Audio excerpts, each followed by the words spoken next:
Com cada 4 d'agost, Argentona al Maresme esdevé per uns dies capital del càntic coincidint amb la seva festa major. El moment més esperat ha estat un any més la benedicció dels càntirs, punt de trobada de tots els col·leccionistes que volen adquirir un exemplar del càntir de l'any.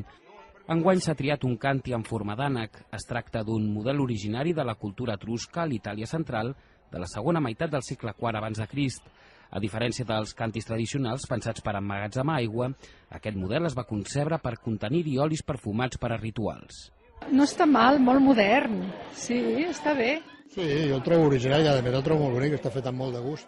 L'edició d'enguany de la Festa del Càntir, però, ve envoltada d'una certa polèmica, i és que per primera vegada en 59 anys no coincidirà amb la Fira de Ceràmica i Terrissa que tindrà lloc aquest cap de setmana.